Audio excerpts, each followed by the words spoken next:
Question 1 à 4. Conversation avec dessin. Vous allez entendre des conversations entre deux personnes. Indiquez à quel dessin correspond chaque conversation. Conversation 1. Question 1.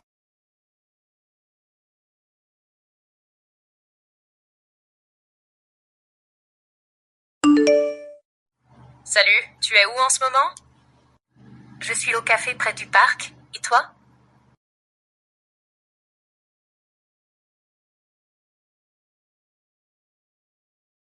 Conversation 2. Question 2.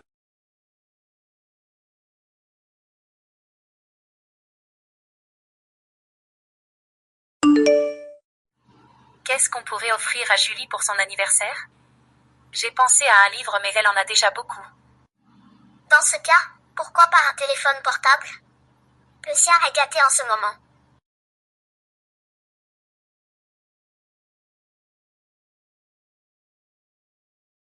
Conversation 3. Question 3.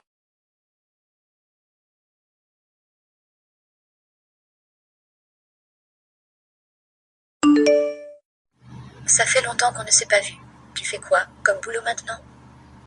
J'ai travaillé comme serveur pendant 4 ans, mais maintenant, je suis chef cuisinier dans un grand hôtel de la place.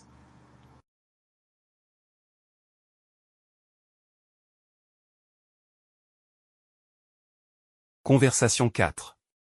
Question 4.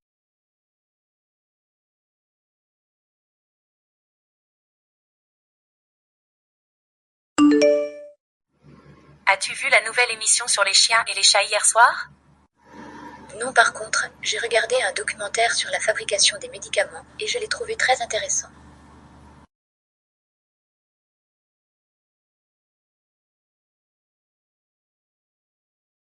Question 5 à 8. Annonce publique. Vous allez entendre des annonces publiques. Écoutez chacune des annonces et répondez à la question. Annonce 1. Question 5.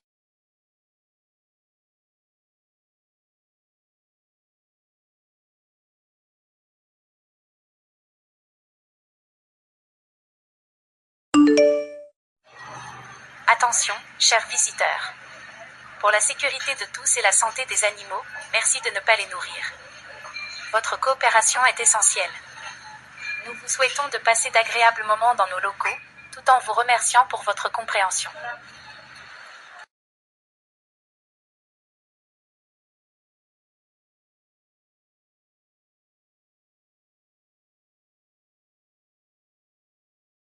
Annonce 2. Question 6.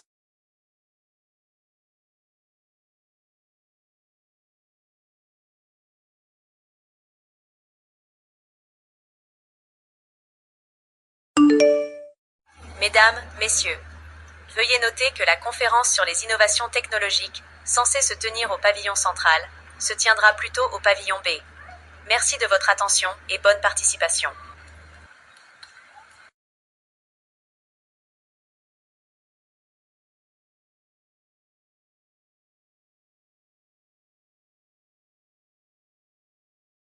Annonce 3.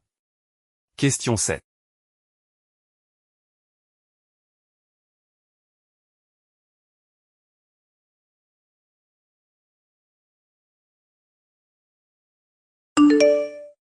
Chers visiteurs, veuillez noter que le stand d'exposition temporaire fermera ses portes pour maintenance à partir de 15 h et rouvrira à 16 h. Nous vous remercions de votre compréhension et vous invitons à profiter des autres attractions en attendant.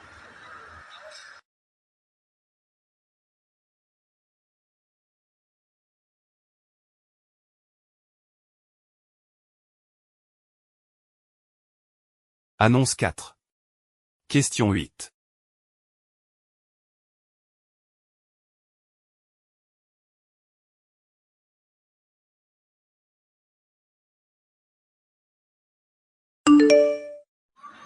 Bonjour à tous. Vous êtes tous conviés dans le hall principal pour découvrir de délicieuses spécialités de notre région. Ne manquez pas cette opportunité de prendre part à ce voyage culturel aux 1000 saveurs. Nous vous attendons tous.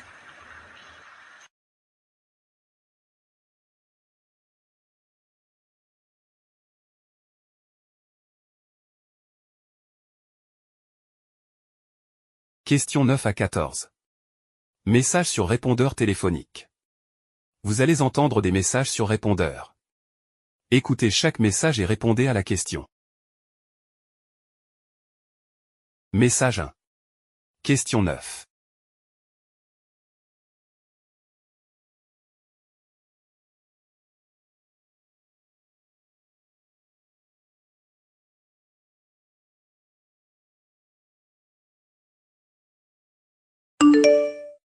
Bonjour Adrien, c'est Gérald. Peux-tu t'occuper de la traduction de la documentation du projet communautaire de l'Est? Nos clients espagnols arrivent après-demain. C'est urgent. Merci d'avance et bonne journée.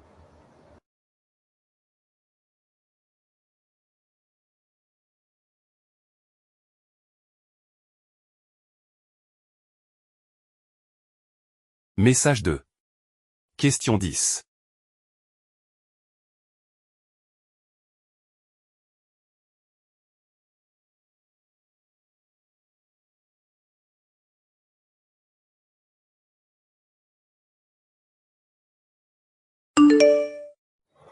Salut Sylvia, comment vas-tu ce matin?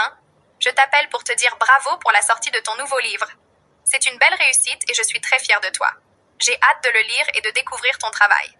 À bientôt!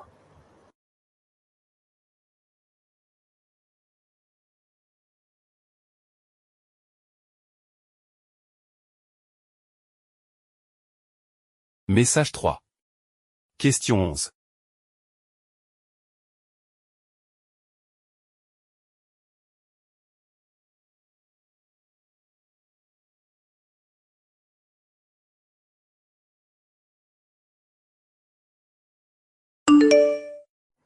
Bonsoir Stéphane. Merci de réserver les places pour le vol de 4 heures demain matin pour Istanbul. Il est crucial que nous arrivions tôt pour ne pas manquer le début du conseil d'administration.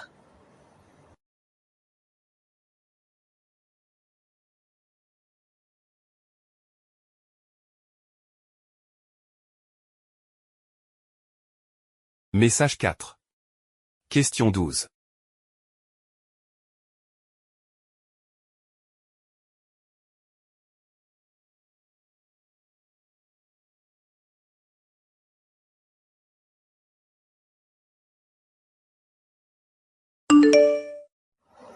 Bonjour, je suis intéressé par vos cours d'haltérophilie, mais j'aimerais en savoir davantage, notamment le prix et le lieu exact. Pouvez-vous me les communiquer urgemment? Merci.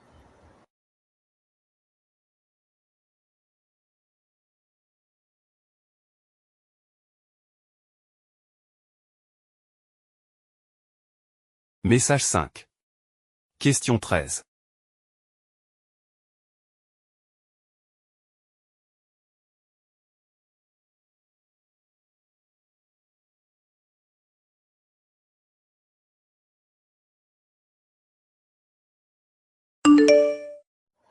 Salut mon chéri. Comment vas-tu?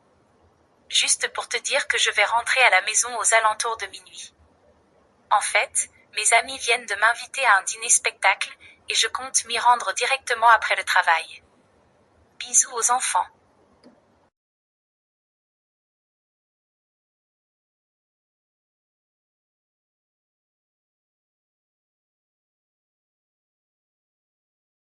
Message 6. Question 14.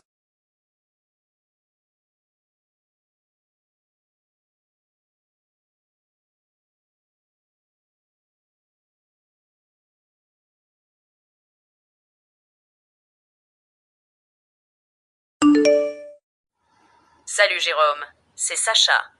Dis-moi, où se trouve exactement le bureau de poste du 6e arrondissement? Je voudrais urgemment retirer un colis ce matin. J'attends ton appel.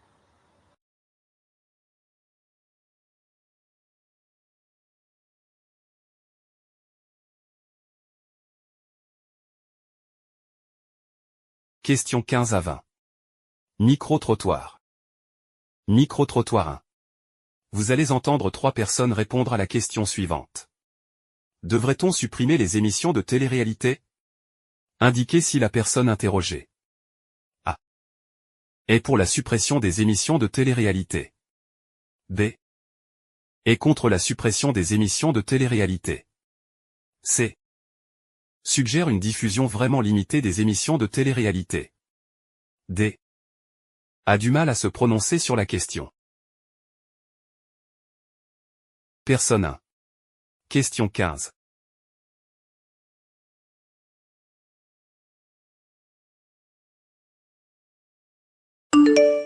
Les émissions de télé-réalité sont critiquées pour leur impact négatif sur les valeurs sociales et la santé mentale des participants. Mais elles sont populaires, offrent une diversité de contenus et créent des emplois. Donc, supprimer ces émissions limiterait la liberté de choix des téléspectateurs.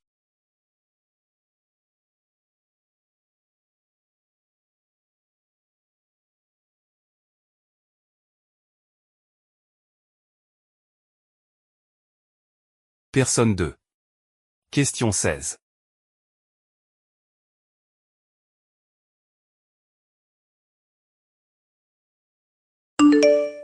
Il faut supprimer les émissions de télé-réalité car elles promeuvent des valeurs superficielles, elles ont un impact néfaste sur la santé mentale des participants, et dégradent la qualité des contenus télévisuels.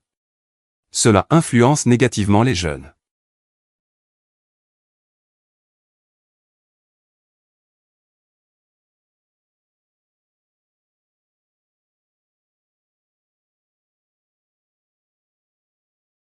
Personne 3. Question 17.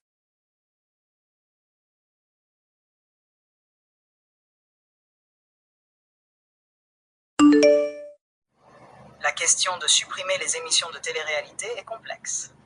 D'un côté, elles ont des effets négatifs sur les valeurs sociales, mais de l'autre, elles sont populaires et génèrent des emplois.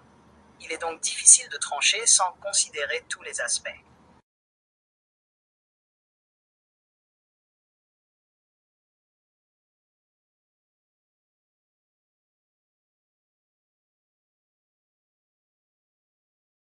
Micro-trottoir 2. Vous allez entendre 3 personnes répondre à la question suivante. Êtes-vous pour ou contre la présence des animaux de compagnie au bureau? Indiquez si la personne interrogée A. Est totalement pour la présence des animaux de compagnie au bureau. B. Est totalement contre la présence des animaux de compagnie au bureau. C. Serait pour la présence des animaux de compagnie au bureau sous certaines conditions. D. Ne se prononce pas sur la question. Personne 1. Question 18.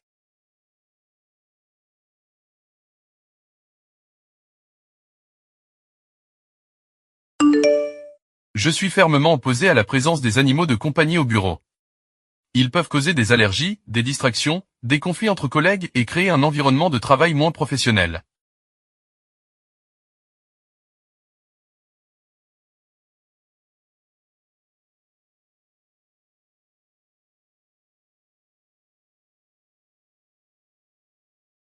Personne 2.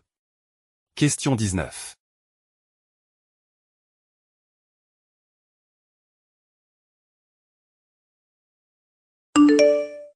Je suis totalement pour la présence des animaux de compagnie au bureau. En fait, ils réduisent le stress, augmentent la productivité et ils améliorent très bien le moral de l'équipe, sans oublier qu'ils favorisent un environnement de travail plus détendu et plus convivial.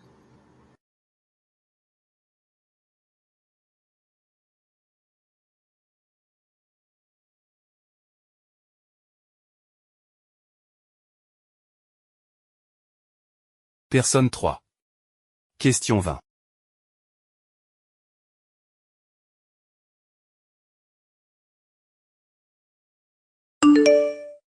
Je suis pour la présence des animaux de compagnie au bureau, à condition que des mesures soient prises, comme des zones dédiées, des règles de propreté strictes et le consentement de tous les employés. Cela garantirait un environnement harmonieux et sans stress pour tout le monde.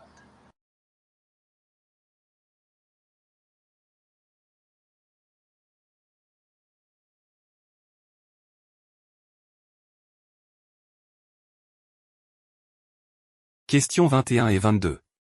Chronique radio. Vous allez entendre 2 chroniques diffusées à la radio. Écoutez chaque chronique et répondez à la question. Chronique 1. Question 21.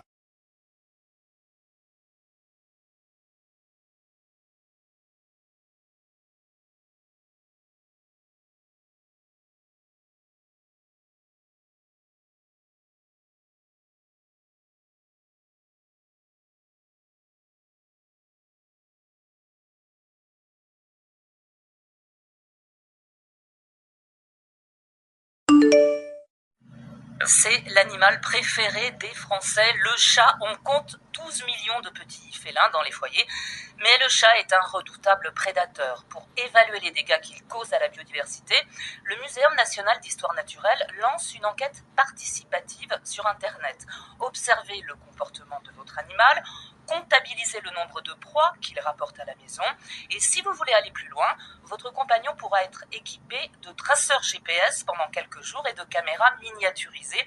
Il s'agit de mieux connaître son territoire et son comportement de prédation, car même bien nourri, le chat chasse, et bien souvent, il ne mange pas ses proies. Alors on connaît son appétit pour les rongeurs, c'est d'ailleurs pour cette raison que les agriculteurs du Moyen-Âge lui ont ouvert les portes de leur ferme pour veiller au grain, pour protéger leur récolte de céréales, mais il tue aussi des insectes, des oiseaux. On estime que plus de 50 espèces peuvent figurer à son menu en Europe occidentale.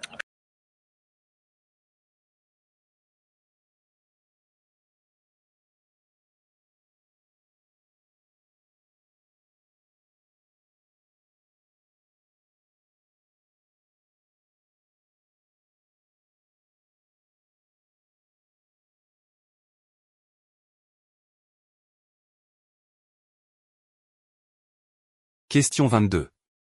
Chronique 2.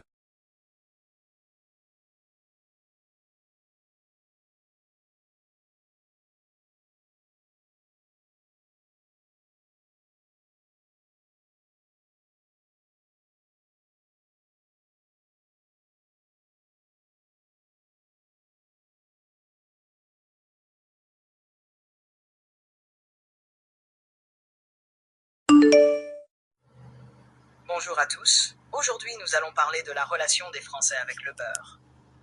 Traditionnellement, le beurre est un pilier de la cuisine française, utilisé dans une multitude de plats et pâtisseries. Cependant, ces dernières années, sa consommation a diminué. Plusieurs facteurs expliquent cette tendance.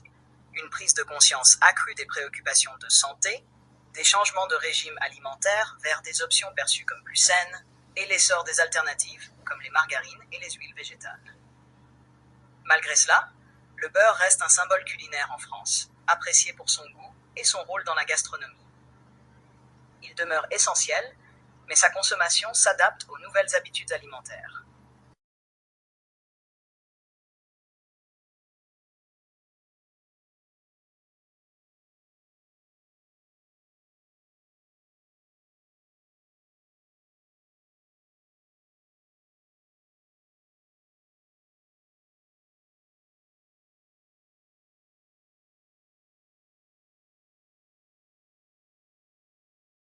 Questions 23 à 28. Interview. Lisez les questions, ensuite, écoutez l'interview et répondez aux 2 questions. Interview 1. Questions 23 et 24.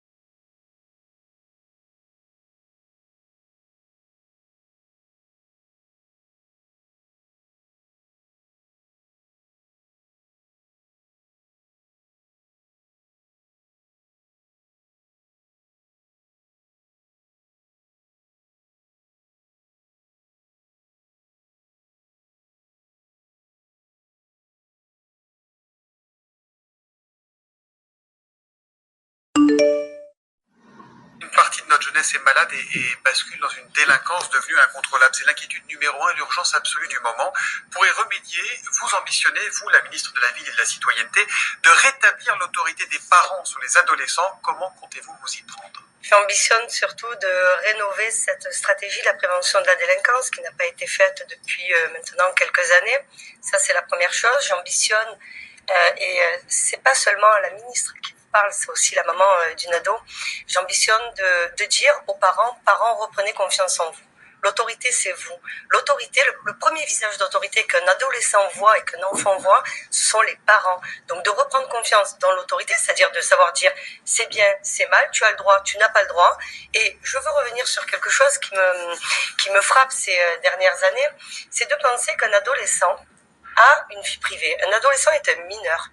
Donc les parents ont le droit de fouiller dans le téléphone, de chercher quelque chose dans la chambre si jamais il y a des stupéfiants par exemple.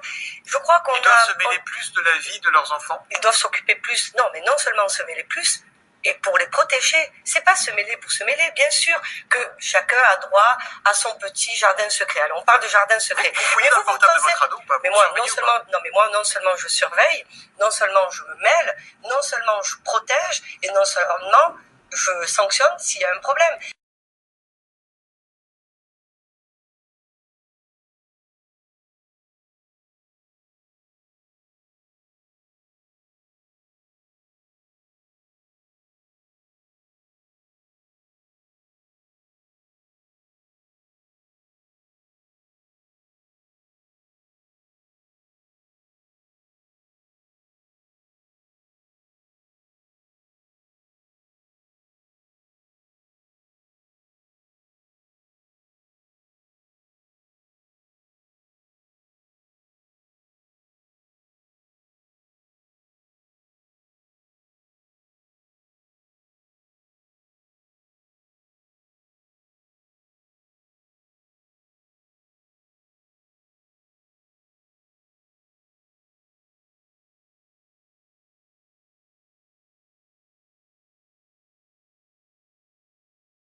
Interview 2. Questions 25 et 26.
Les poules aussi rougissent lorsqu'elles ressentent des émotions. C'est le constat très sérieux établi par les chercheurs de l'INRAE, l'Institut national de recherche sur l'environnement, l'agriculture et l'alimentation. Et oui, le rose qui monte aux joues, ça n'arrive pas qu'aux humains. Les poules aussi peuvent changer de couleur au niveau de la crête ou autour du bec. En cas d'émotion forte, elles peuvent ainsi rougir de plaisir face à certains aliments appétissants ou devenir écarlates quand on les capture ou lorsqu'elles se retrouvent en présence d'un être humain inconnu. En revanche, dans un contexte de repos, leur peau apparaît beaucoup plus claire. C'est ce qu'ont très sérieusement établi des chercheurs INRAE de l'unité du Centre Val-de-Loire. Alors comment les chercheurs se sont-ils aperçus de ce rougissement sous les plumes? Eh bien, ces chercheurs ont été aidés par un logiciel d'analyse d'images qui a calculé le taux de rouge sur la peau des poules, là où il y a moins de plumes. Pour alimenter ce logiciel, l'équipe a filmé le comportement de 6 poules domestiques dans un verger durant 3 semaines. Et les chercheurs ont ainsi pu isoler 18 000 images de ces poules dans différents contextes de calme ou de stress. Mais alors, quelles peuvent être les applications de ces travaux de recherche? À quoi ça sert de savoir que les poules changent de couleur en cas d'émotion forte? C'est une bonne question. Eh bien, ça peut servir à améliorer le bien-être animal. La semaine dernière, souvenez-vous, l'ANSES, l'Agence française de sécurité sanitaire de l'alimentation, a proposé la mise en place d'un nouvel étiquetage pour informer les consommateurs sur les conditions d'élevage de la viande qu'ils achètent, une sorte de Nutri-Score avec des lettres de A à E pour noter le bien-être animal dans la filière de production. Et bien justement, des critères comme le rougissement des volailles pourraient aider à la mise en place de conditions d'élevage vertueuses. Et d'ailleurs, depuis quelques années, d'autres équipes de chercheurs ont aussi travaillé sur le cri des chèvres ou encore le grognement des cochons, et ils ont réussi, grâce à l'intelligence artificielle, à repérer les vocalises qui expriment de la faim, de la douleur, de la rivalité ou au contraire de la complicité entre congénères.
Interview 3.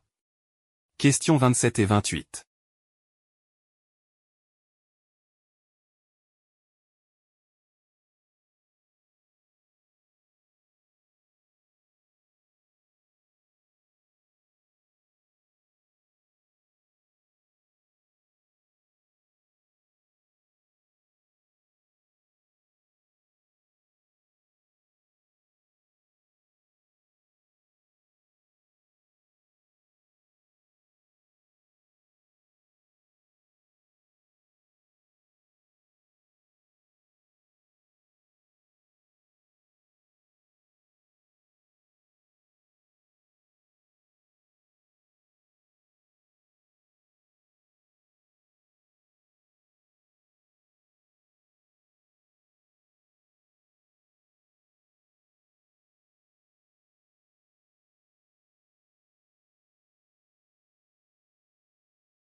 Bonjour Blandine Merrill, merci de nous rejoindre.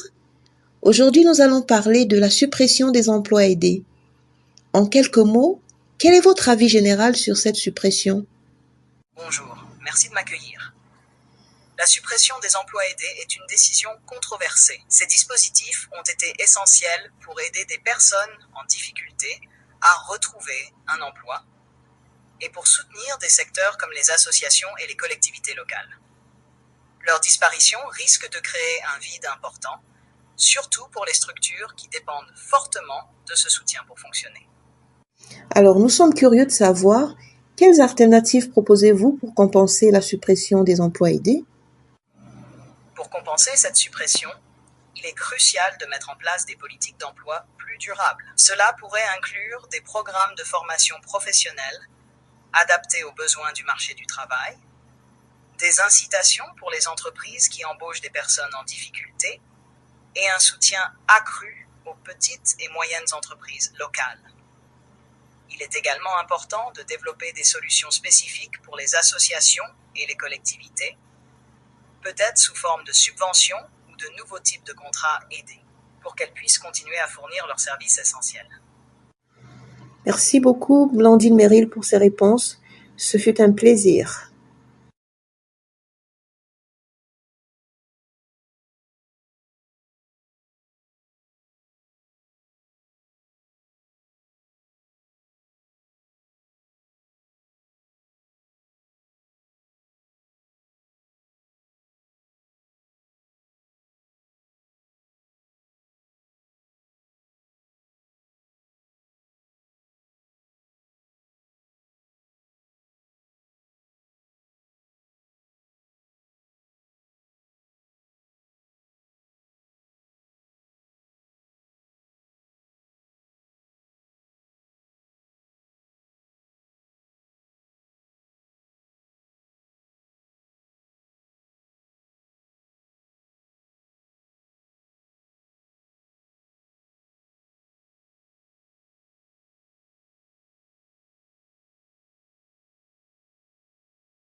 Questions 29 et 30. Reportage radio. Vous allez entendre un reportage radio. Écoutez-le, et répondez aux 2 questions.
Mon grand-père faisait des gâteaux. Quand il est sorti, il y avait un Allemand, un SS devant la porte. Il lui a dit, oui, mais moi j'ai des gâteaux au four, qu'est-ce qu'on en fait? Et le SS lui a répondu en français, il lui a dit, vous inquiétez pas, vos gâteaux, on s'en occupe. Et puis mon grand-père a été avec les autres hommes, il a été fusillé. L'église a été brûlée. L'église a été brûlée. On est juste en face là, de la pâtisserie du café Compem, qui étaient mes grands-parents. Face donc à ce qu'il reste de la façade. Oui, de la façade, oui. Il n'y a que le vent pour troubler le silence des ruines d'Oradour-sur-Glane. La nature et le temps sont à l'œuvre sur ce qu'il reste de l'ancien café des grands-parents de Maurice Gauthier, où des fissures les arts de la devanture. Les façades, elles ne tiennent plus, les murs sur les côtés, ils tiennent à peine. Enfin, la tempête en 99 a fait énormément de mal. Une cheminée comme celle-ci, là, il y en avait plein dans le bourg. Celle-là a résisté, mais il y en a beaucoup qui sont tombés ce jour-là, quoi. C'est pour cette raison qu'un appel aux dons a été lancé il y a 1 an par la Fondation du patrimoine. L'argent récolté devra en priorité permettre de restaurer les façades des habitations, explique Benoît Sadri, président de l'Association nationale des familles des martyrs d'Oradour-sur-Glane. Il faut absolument conserver les bâtiments en élévation, parce que c'était pas seulement un village avec une église et 10 maisons autour, c'était un village où il y avait 300 bâtiments parmi lesquels 120 maisons d'habitation. Donc c'est aussi l'un des choix qui explique le choix d'Oradour par les nazis ce jour-là. On a l'exemple par exemple de Lidice en République tchèque, un village à peu près aussi important qu'Oradour, mais il ne reste absolument rien. Et en fait la mémoire a plus de mal à se faire puisqu'il n'y a plus de traces physiques. Conserver la mémoire du massacre dans la pierre est d'autant plus important que le dernier survivant est mort l'année dernière. Je m'appelle Agathe Ebras, je suis la petite fille de Robert Ebras qui était le dernier témoin du massacre d'Oradour-sur-Glane. Je me souviens l'avoir entendu dire ah bah tiens, ça c'est ce mur-là il est tombé, cet objet-là je ne le vois plus. Et donc sur on va dire les 10 dernières années, il a souvent alerté sur le fait qu'il fallait qu'on fasse attention aux ruines. Les ruines tombent en ruine, la difficulté est donc de réparer sans dénaturer. On ne peut pas reconstruire parce que ça n'a pas de sens de reconstruire une ruine, donc il faut conserver un bâtiment en ruine dans le meilleur état de destruction possible. Donc il va falloir faire des choix, bâtiment par bâtiment, pour savoir si dans certains cas on ne fait pas un peu de reconstruction pour pouvoir maintenir un îlot. Mais c'est vraiment une question de la conservation qui est extrêmement délicate, le cas de la ruine. Des travaux vont commencer car 800 000 € de dons ont déjà été collectés sur les 20 millions que coûte la restauration du site. La différence sera prise en charge par l'État.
Questions 31 à 40. Documents audio divers. Vous allez entendre divers documents audio. Écoutez chaque message et répondez à la question. Question 31.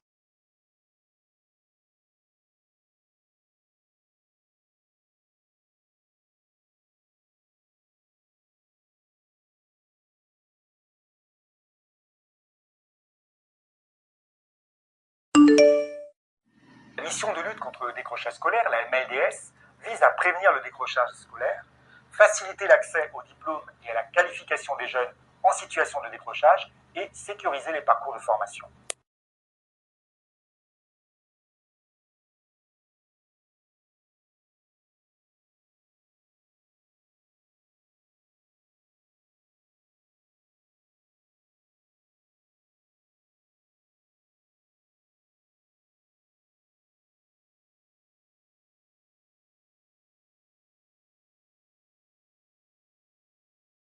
Question 32.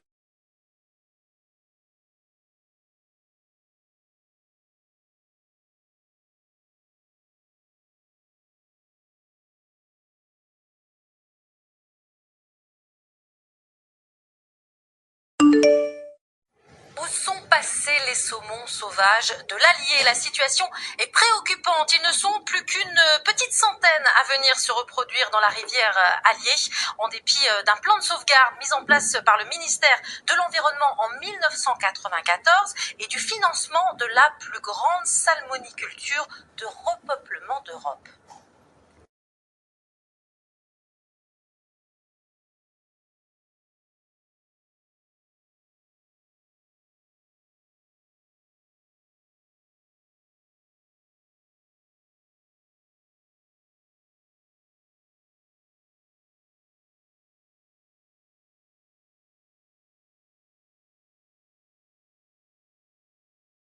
Question 33.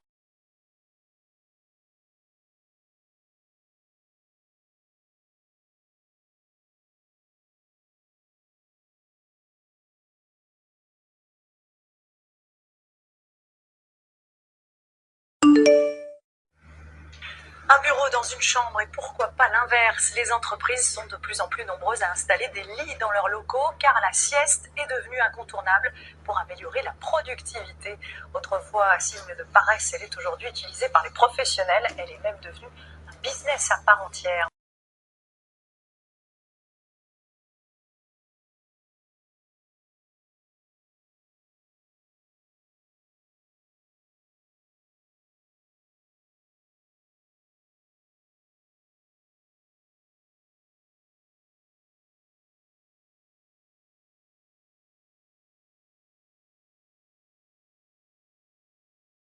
Question 34.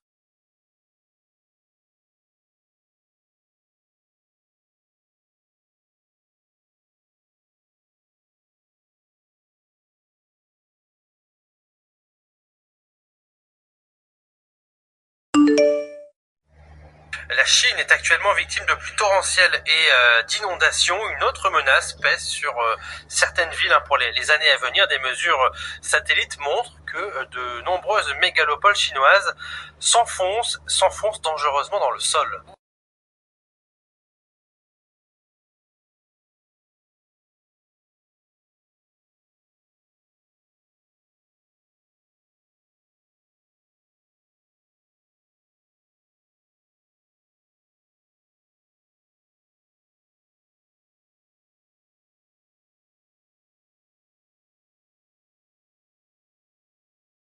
Question 35.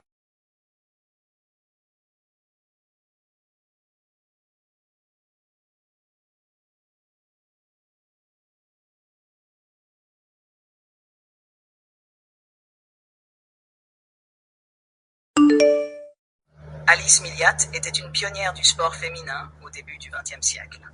Elle a fondé la Fédération sportive féminine internationale en 1921 et a organisé les premiers Jeux mondiaux féminins en 1922, offrant aux femmes des compétitions sportives internationales longtemps réservées aux hommes. Son combat a ouvert la voie à une plus grande inclusion des femmes dans le sport.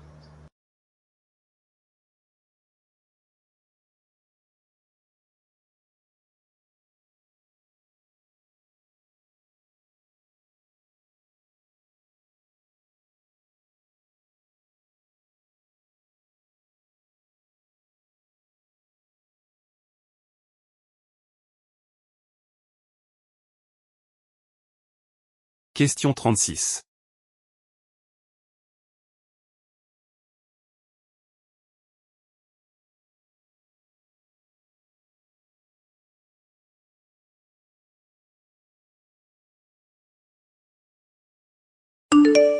Au moment des Jeux Olympiques, les transports franciliens sont, eux aussi, mis à l'épreuve.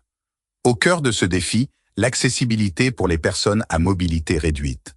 D'après les estimations des organisateurs, près de 4000 trajets seront effectués chaque jour en fauteuil roulant.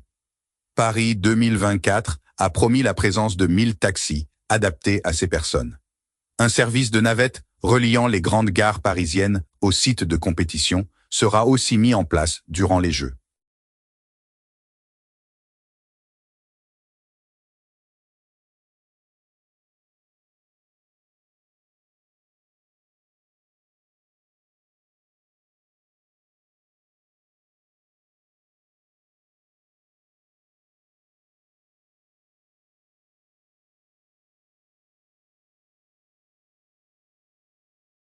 Question 37.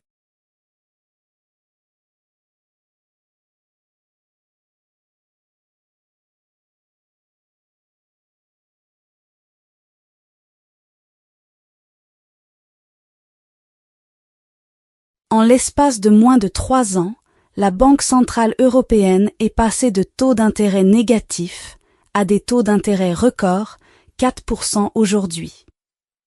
Si on ajoute à cela l'inflation liée au Covid et à la guerre en Ukraine, le résultat est clair. Le marché de l'immobilier ralentit dans toute l'Union européenne. En France, les ventes de logements neufs et anciens ont reculé de plus de 20% l'an dernier par rapport à 2022.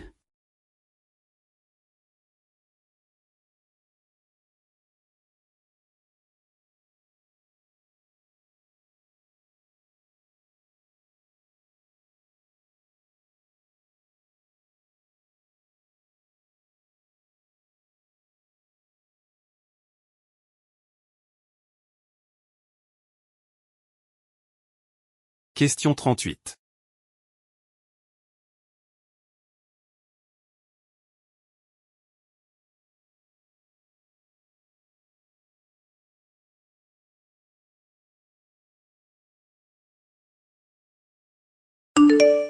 Le thermomètre s'affole dans le nord de la Chine, avec une alerte pour forte chaleur en vigueur, notamment pour la capitale Pékin.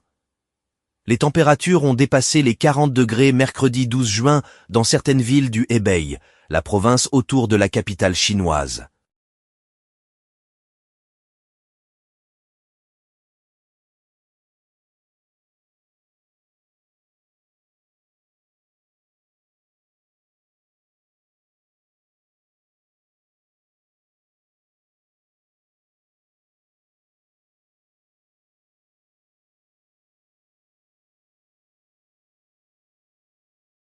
Question 39.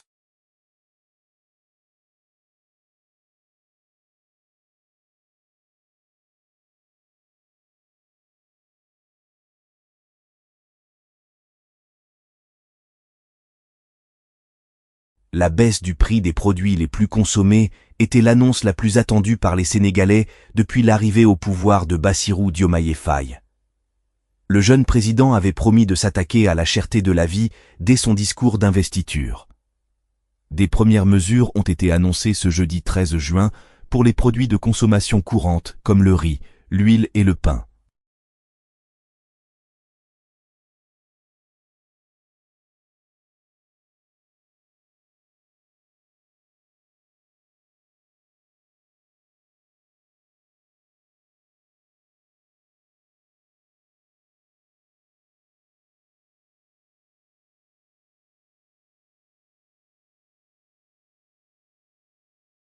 Question 40.